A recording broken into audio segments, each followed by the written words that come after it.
Houston. Houston, we have a problem. DJ Apollo has landed. I repeat, DJ Apollo has landed at Hipmix 88.9 WEIU.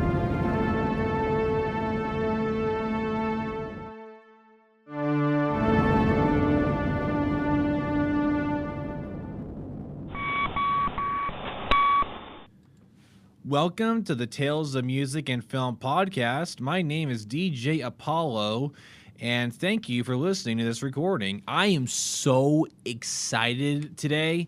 This is my first day back at college from spring break. It was a fantastic week off, and one of the main reasons why this week was so amazing, I got to check out Scream 6. Now, for any of you who have been listening to my past recordings, you know that I am a huge fan of the Scream franchise, and I spent a good majority of my teen years watching these movies, and I have been talking about Scream 6 with much anticipated film of mine. I was so ready to see this film, and finally I got to check it out, and oh boy, was Scream 6 one heck of a movie. I'm so excited to talk about it, but I must contain my excitement.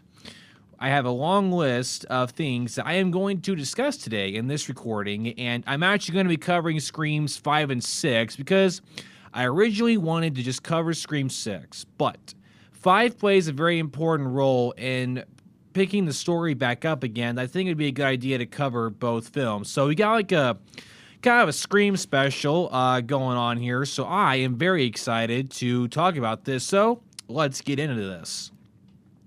So, just to give you a little history for you, I have a lot of history with the Scream franchise. My mom is the one who introduced me to this franchise. She's been a huge fan of it herself, and we have watched every movie together. She introduced me to Scream when I was around 11 or 12 years old, because around that time I was looking for new things to watch, and she introduced me to this franchise, and we watched the first one together. I was hooked instantly.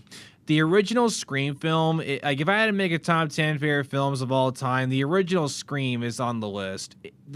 The original Scream will always be the best one in the franchise. It's such a lightning in the bottle scenario. What director Wes Craven captured in that film is so amazing. Over 25 years later, the film is not dated in any way, shape, or form. And I actually covered the original Scream on my podcast just this last October with some friends of mine. I would highly recommend you go back and listen to that recording if you were interested. And I would go on to watch Screams 2, 3, and 4. And then this last year, the franchise was brought back to life thanks to directors Matt Alpin and Tyler Gillett. These are the two directors that directed Scream 5. So the previous 4 films were brilliantly directed by the legendary filmmaker Wes Craven. And he directed the first 4 films, and he actually directed the original Nightmare on Elm Street. So Wes Craven was a horror genius, and Scream was his masterpiece, and the first trilogy 1 through 3 was very good, and my rankings on the franchise, so as of right now, with the 6 films that we have, I'm going to take a little side note here. If I had to rate them, so I'm going to go through the 6 films, and here's the order on which I would put them. Scream 1, Scream 5, Scream 6, Scream 4, Scream 2, then Scream 3. I think the top 3 entries are 1, 5, and 6. 2 and 4, really enjoyed those, and I consider 3 to be the weakest entry, but that is just my personal opinion. All 6 films are watchable, but of course, they're a franchise. There's always going to be, like, you know, that low point, and I think that's what 3 and 4, like 2 and 3, like 2 wasn't as good as the original, but I think it did a very good job of continuing the story. But I think 3 and 4 were the weakest entries, but that's not a bad thing. I would watch them right now. Just when you compare them to the other films, they're a little weaker. But again, not a bad thing at all. And the films have all made good amounts of money. Actually, I have a stat pulled up here. Let's see here, the box offices. So the original Scream had a box office of 173 million. Let's see here. Scream 2 had a box office of 172.4 million. Scream 3 had a little bit of a drop, not by much though. Scream 3 made 161.8 million. And Scream 4 had 97.2 million, and that was a big decrease, and that's going to bring us into the point. So, Wes Craven had plans to make another trilogy after Screams 1, 2, and 3 wrapped up. And the original Scream came out in 96, then a year later in 97, we had Scream 2, and then Scream 3 came out in 2000. And then Scream 4 didn't come out until 2011, so there was a good decade gap in between the third and fourth entry.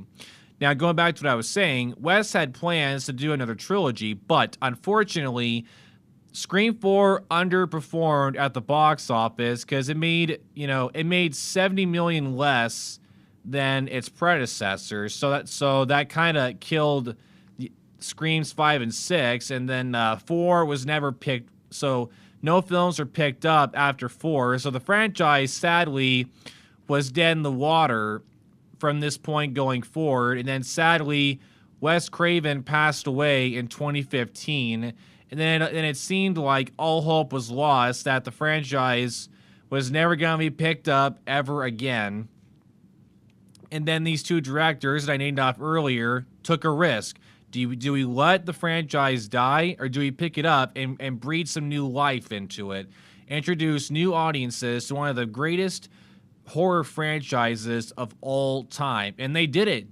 Now, Scream 5, I'm saying this right now, was a huge risk because this is going to be the first one not to have Wes involved, and this film was made a decade after Scream 4, so they were taking a big risk. Like, would the audience, be happy that they're making another Scream film? Because, horror's kind of been dying for a good couple years now, so it's just like, would people be up for this or not? And I will never forget when the first trailer for Scream 5 dropped on YouTube. I was absolutely flabbergasted. Like, this trailer was insane, and it had so many cool things going for it. The way they designed it, like, I was hooked. I really was. And that first trailer was all I needed to see to be excited for this movie. And although it did play some tricks on us, but not in a bad way. And before we go any further, so going back to my history for a minute, I watched the Scream films all throughout my teen years, and but once I turned around 17 or 18 years old, I kind of stopped watching them. But then when 5 was announced, actually when I got really hooked in the franchise again, and my mom and I actually rewatched Screams 4 and 5 to get ready for 6. And the reason why we rewatched 4, I'll get into later.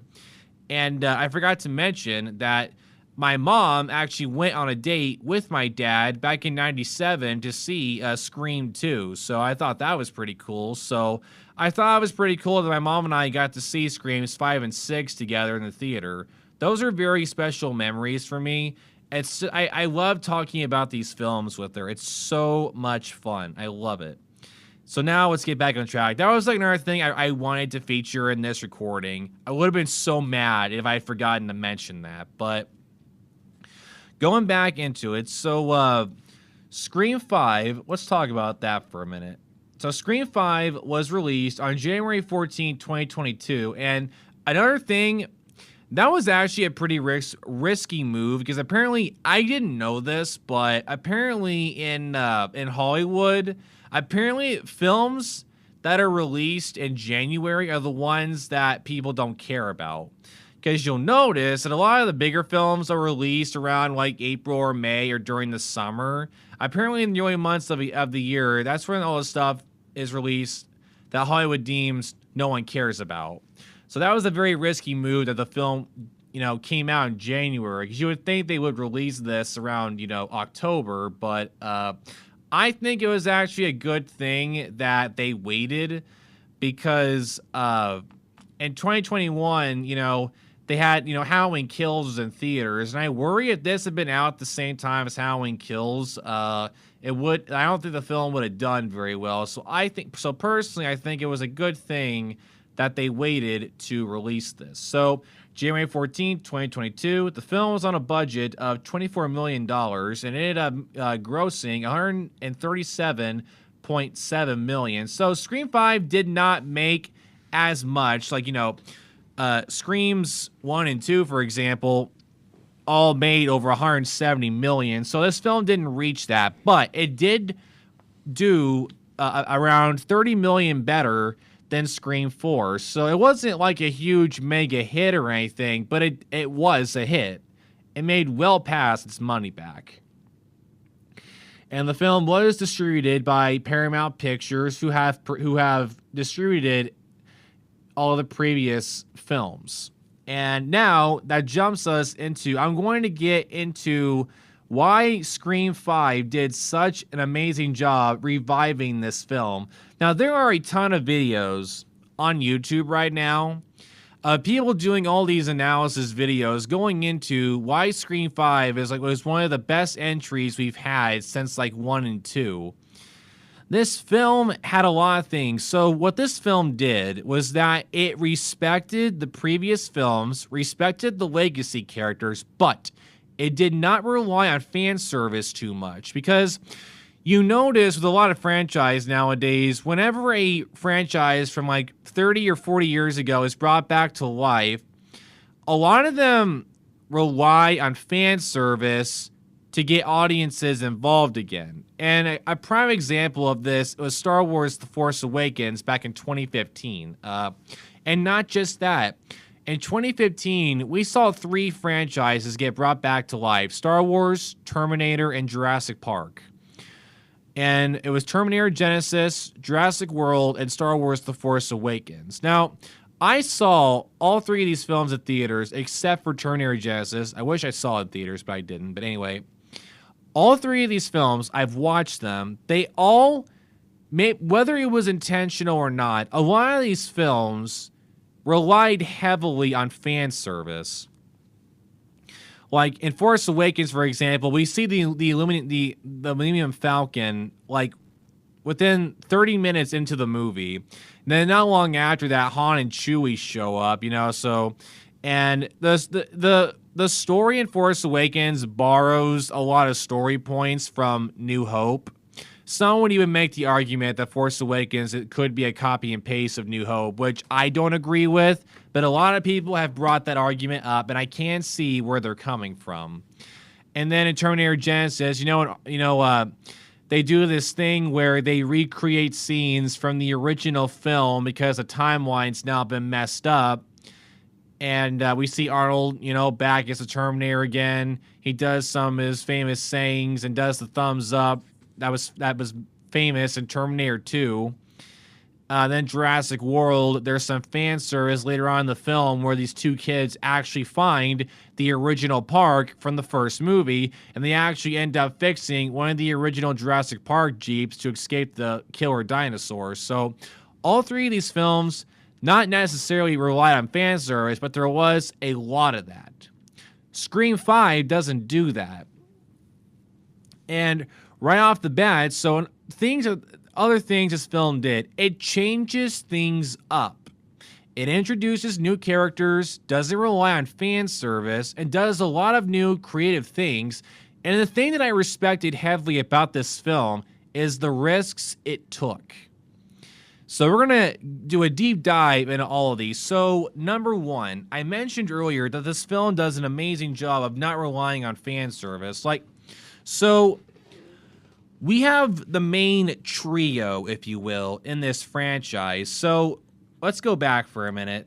The original Scream, here, looking it up right now, we have the legendary Neve Campbell playing our main character, Sidney Prescott. We have Courtney Cox, who plays the second main character of the franchise, Gale Weathers, and we have David Arquette playing the classic character, Dewey. And these are the three characters that survived every movie, and they're like the main trio of the franchise. And as we continue, we have Skeet Ulrich playing Billy Loomis, we have Drew Barrymore as Casey Becker, and we have Jamie Kennedy as Randy Meeks, and we have Matthew Leonard as Stu. And that's really about the main lineup of this franchise. And of course, I have to give a shout out to my boy Roger L. Jackson, who does the ghost voice, the ghost face voice on the phone. He's an amazing voice actor. He brings such life to Ghostface with that amazing voice. And that's the main lineup really for the original Scream film. And Matthew Leonard and Skeet Ulrich's characters, of course, are the killers, and that's revealed at the end of the film. And Sidney, Gale, Dewey, and Randy survive Scream 1. Then we jump into Scream 2, and Randy is killed about over halfway through Scream 2. And then that just leaves Sidney, Gale, and Dewey. Then they would go on to survive Screams 3 and 4. And they ended up becoming, the three main leads that we follow in every film. While the films introduce new characters, but unfortunately in Screams 2 and 3 and 4, all the new characters that get introduced, most of them are killed for the most part, and then our three main leads, walk out again. By the time the fourth film, I was kind of like, I love Scream 4, but by the time 4 wrapped up, in the back of my mind, I'm just wondering, okay, this franchise needs to start doing new creative things. And that brings us into 5. So right off the bat, going back to what I was saying earlier about fan service, we do not see Dewey until like the 40 or 50 minute mark. And to tell you the truth, our main trio isn't in the movie very much. And that's not a bad thing. Like, they have screen time, but not as much as the predecessors. Because what I was saying earlier about the trailer made it look like the three of them were going to be the main characters in this one. And I believe that was intentional because none of our characters were main people. I actually saw a post where someone actually added up the three characters' run times in this. Sidney was in Scream 5 for 9 minutes. Not 9, like 7 minutes. Sidney was in the movie for only 7 minutes, and the movie is around 2 hours long. I believe Gale was in this for like 10, 12 minutes, and Dewey, I think, had the most screen time out of the other two. I think Dewey had like 14 minutes, 15 minutes, something like that. Our main trio are not seen very much in this, because what this film does is it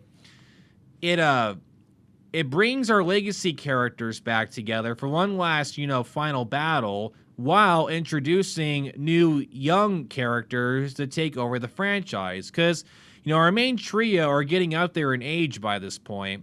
Scream 5 even acknowledges that it's been 25 years since the events of the original film. So all of our characters are getting up there in age.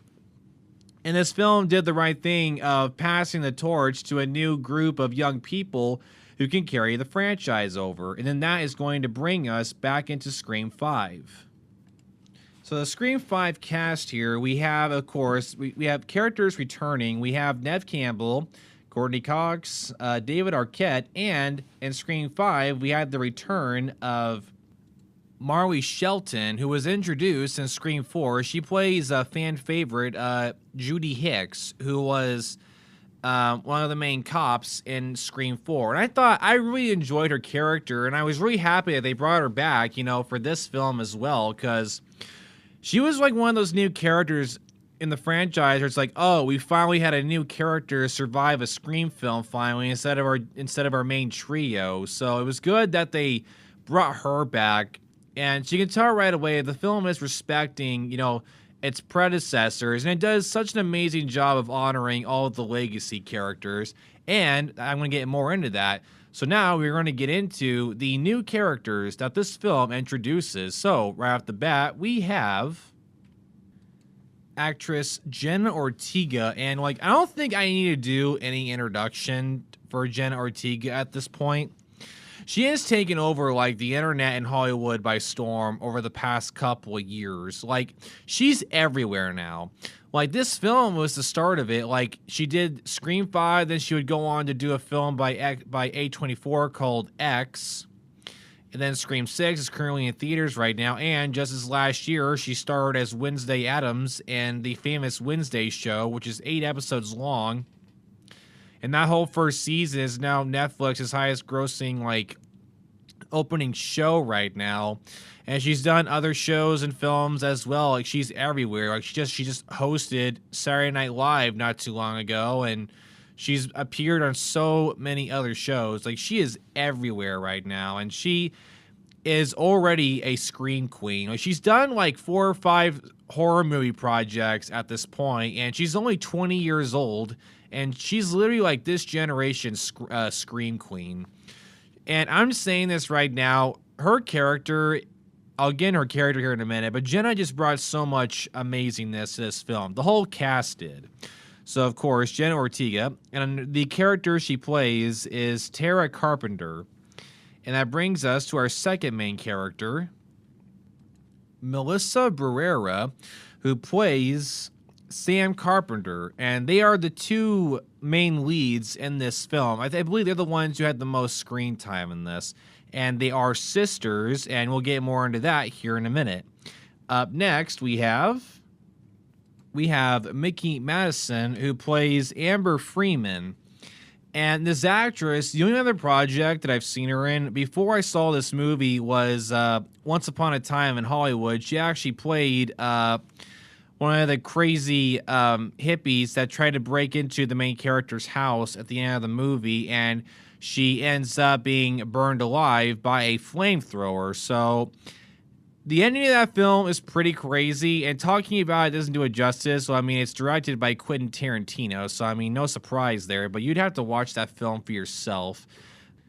We have Jack Quaid, who plays Richie Kirsch, and he is another main character in this film, and before I saw this is the only film that I've seen Jack Quaid in, and he's also the main character right now in the hit TV show The Boys, which is currently filming its 4th season. I don't know if filming for season 4 of The Boys has wrapped yet, but Jack Quaid plays the main character in that show, so these are the only 2 things that I've seen him in, but Jack Quaid I think is an amazing actor. Then, up next on the cast list, we got Dylan Minnette, who plays the character Wes Hicks. And I've only seen Dylan in a couple of other films. He was actually the main character in the 13 Reasons Why show that ran for 4 seasons on Netflix. And I can't think of the other films I've seen him in at the moment, but it's not that much. But I think he's a good actor, and I think he did an amazing job in this. And Wes, the character of Wes, he is the son of Judy Hicks. He is Judy Hicks' son, and that's going to play a very important role in the film. But let's get back to the cast list right quick. We are almost there. We have Mason Godding, who plays the character of Chad Martin, and then we have Jasmine Savoy, who plays the character of Mindy Martin, and these 2 characters are actually twins. And their mom is Martha Meeks, who's played by Heather Matarazzo, and Marth is Randy's sister. So she had a quick cameo in Scream 3 where she showed this VHS tape recording that Randy made before he was killed, and we never saw her again. And she is the mom of Chad and Mindy, and they are Randy's nephews. So I thought that was a very interesting thing they did with the writing, with having some of our new lead characters be, nephews of one of the fan favorites. And lastly, what this film did, it actually brings back Skeet Ulrich as Billy Loomis. Now, the next part that I'm going to get into right here is what really sold me on this movie. So, our main character, Sam Carpenter, who's played by Melissa, she is the daughter of Billy Loomis. Apparently, during the events of the first film, Billy probably cheated on Sydney. Who knows? Because Billy and Sydney were dating in the first movie. And, of course, Billy wasn't revealed to be the killer until at the end of the first film. And they were dating at the time, but of course, there's some scenes showing Billy flirting around with other women, so it's not that hard to believe that he would have slept with other girls. So he impregnated one of the girls that he slept with, and Sam is his daughter, and that's revealed around, I would say, 30 minutes into the film, where Sam is visiting her sister Tara because due to Sam finding out that her father was Billy Loomis, her life kind of went into chaos, and her parents ended up divorcing because her mom lied to her dad, saying that she was his daughter, but she was not, because Sam's mom cheated on her dad when they were dating in high school, so that made her whole family fall apart, and she ended up moving out, living on her own. And she's dating Jack Quaid's character. And the reason they returned to Woodsboro is because the movie opens up, at the classic, cliche of girl all by herself in her house, phone ringing, she answers it. It's Ghostface, does the quiz thing where he asks her a set of questions or a friend is killed. And the film, right off the bat, it changes things up. Tara survives her encounter with Ghostface, and she's in the hospital, and Sam goes to visit her, and that's when Sam reveals why she left, that Billy Loomis is her dad. Dude, the writing in this film for the new characters is insane. They're all descendants of previous characters, and I love that. It's so cool. We get these scenes where Sam is looking in a mirror, and then she's having a figment of her imagination where Billy Loomis is talking to her, and they de-age Skeet to make him look like how he did in the first film. And he has about 3 different cameos in this film, and dude, I'm telling you, it is such a nice touch. I love it so much. And I'm telling you, man, the new cast that this film introduces, the chemistry between all of them is off the charts. Like, oh man, I think Scream 5 might have the best cast. I really mean that. And Sam is kind of treated as like the new lead taking over the franchise. And because the movie literally ends with Sydney giving her advice about how to overcome these horrible events mentally and everything, giving her some tips about what to do and everything. So I thought that was a really nice touch. And going back to the legacy characters for a minute, like our main trio don't have a whole lot of screen time in this film, which in my opinion was a really, really good thing, because I feel like if they had more screen time in this, they would have overshadowed the new characters they're trying to introduce. So I think they were in the movie just enough. Like, we have one quick scene with Sydney towards like the 30-40 minute mark, and then we don't see her again until towards the end of the film.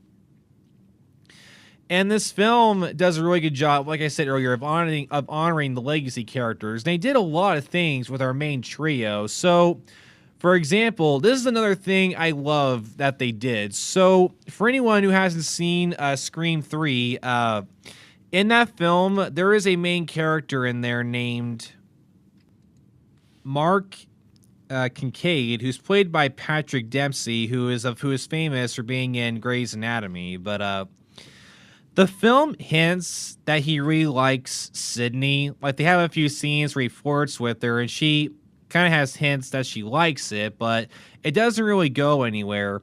And you find out during the events of Screams 4 and 5, during that decade time gap, Sydney and Mark got married, and they have 2 daughters together. When we see Sydney towards the 30-40 minute mark, she's pushing one of her kids in a stroller while she's jogging, and that's when Dewey calls her to let her know that, Ghostface is back and it's happening again. And I really love that they did that because Sydney has went through so many horrible things in the last 4 films. Like, her whole family is dead at this point. All of her friends have been killed.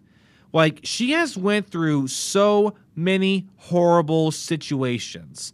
You watch these films and you're just like, can this girl get a break? So I'm glad that finally she has, some happiness again.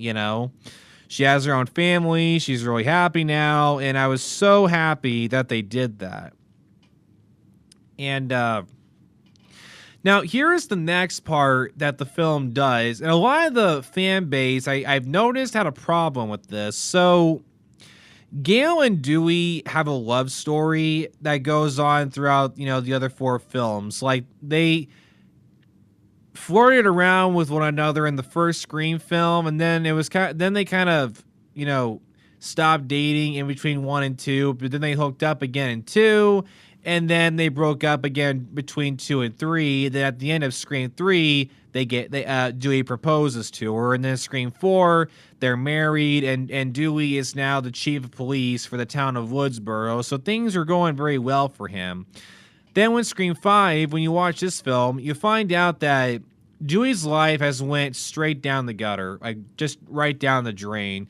You find out that him and Gale have separated because Gale and him moved to New York City because she wanted to get her talk show back and start reporting again. And Dewey didn't like the New York lifestyle, and it took a toll on him, so he ended up leaving Gale, and now he lives in a trailer back in Woodsboro all alone.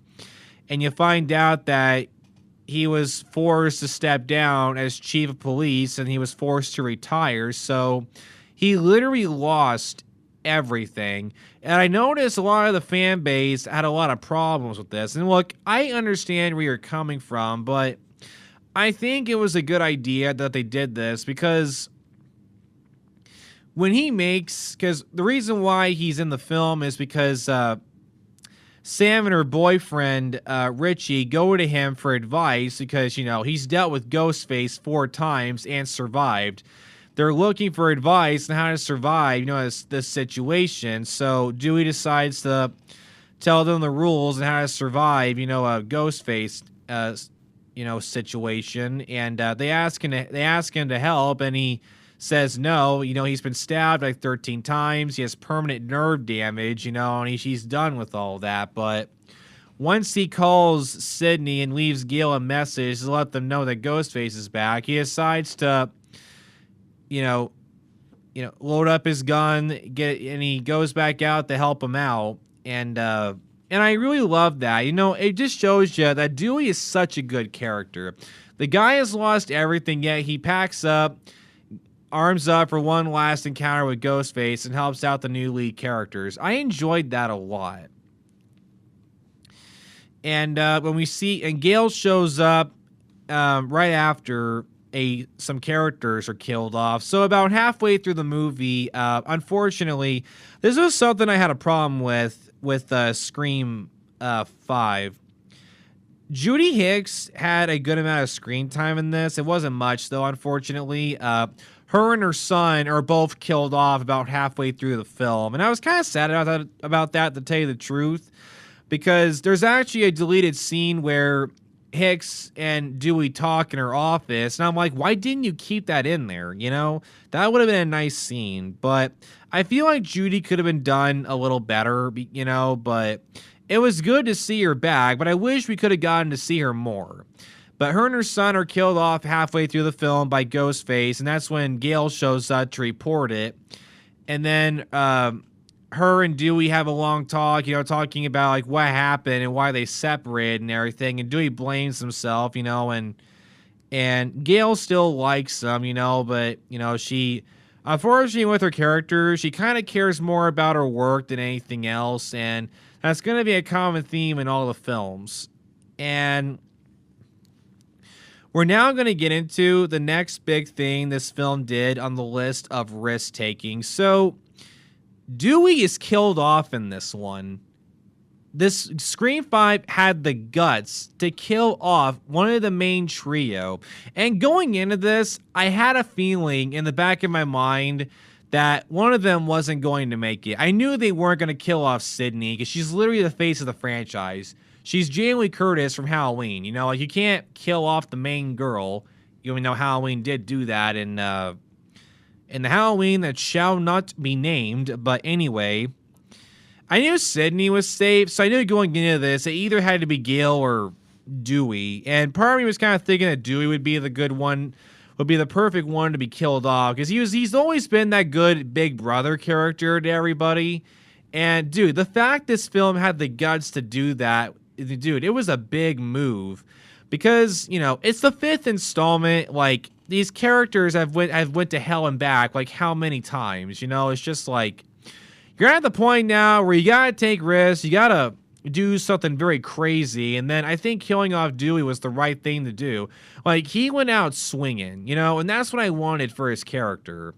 And when I saw it in theaters, man, I was in complete shock. You know, me and my mom were just flabbergasted that they killed off Dewey, you know, because he was like one of our favorite characters in the film, so... But I loved that the film had the guts to take a risk like that. And there's this awesome little hidden Easter egg in Scream 5.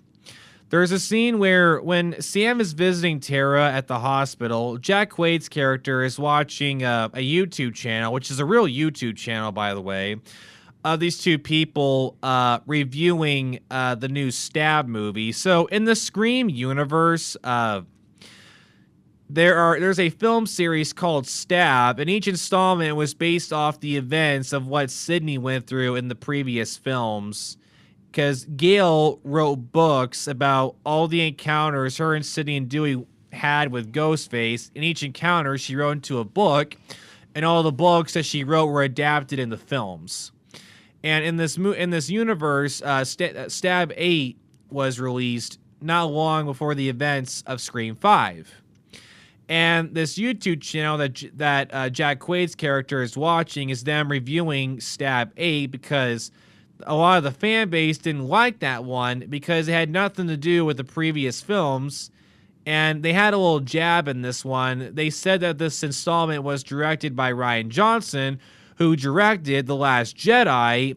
And that film was a sequel to Force Awakens. And a good majority of the Star Wars fan base hated Last Jedi with a burning passion.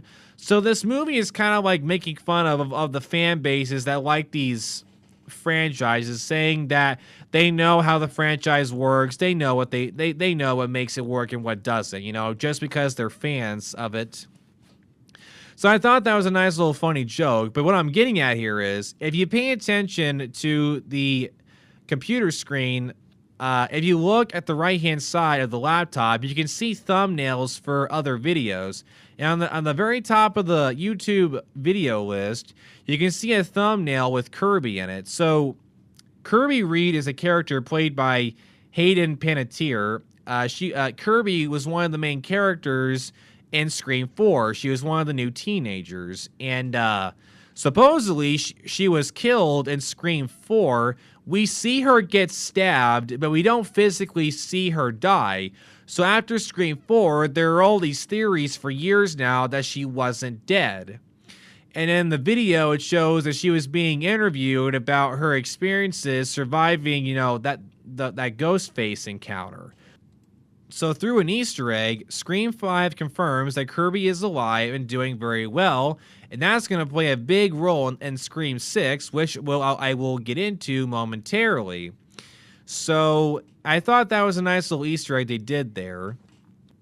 So now this brings us towards the end of Scream 5. So when Sydney found out that Dewey was killed, she goes back to Woodsboro to help Gale because she can't sit this one out. Even though she has kids, she goes back there to help avenge her friend and protect her family from Ghostface, and she helps out, you know, Tara and Sam. And I thought this was the best way to honor Sydney's character. Like, I think it was awesome that they brought her back, you know, they saved her for the finale. And here is where Scream 5 does this amazing thing. So, when Wes's character was killed along with his mom, his surviving friends, Chad and Mindy and some of their other friends are having a giant party at the original house that the giant party was held at the end of the first Scream film. But unfortunately, they rebuilt the house as a set. They didn't use the actual house in this one, which I wish they did. The original Scream, the ending encounter with Ghostface happens at this giant house out in the country outside of Woodsboro, and it was a real location, and they filmed this giant party there. And, all the characters are having a party at the original house, which I also thought was the nice little thing they did there. And they have things up, for Wes, because, the character's name was Wes Hicks, but that was supposed to be a little inside thing, for Wes, for Wes Craven. This film is dedicated to Wes Craven. And I loved that little thing they did there where they had the For Wes signs up. That was a nice little thing they did there. This film did an amazing job of honoring Wes's legacy. And the two killers are revealed, and it was Jack Quaid's character and Mickey Madison's character. They were the ones who orchestrated the whole thing because their reasoning for bringing it back is because they think that Hollywood's run out of material, and they think they have good material to have them make a proper new stab movie. And dude, the way these two, I'm telling you right now, I think Scream 5 has the most brutal deaths of Ghostface. Like Mickey's character, she's set on fire, and then at the end of the film, she's shot in the head by Tara's character, and Jack Quaid's character, Richie, is stabbed to death by Sam. I love this ending scene where Sam is crawling on the floor, and she sees her dad in the mirror, and he looks down, and there's a butcher knife on the ground. She grabs it and stabs him to death, and she has the ending line where she says, "Never mess around with the daughter of a serial killer," and dude, it was so amazing. And Sydney and Gail help out as well. Then the day is won, and I love the ending scene where Sam thanks Sydney and Gail for helping her through this whole thing, and then Sydney tells her it's okay and that it gets better, trust me. So literally that one scene was her passing off the torch to Sam and her friends to take over the franchise from this point forward. And then that's the end of Scream 5.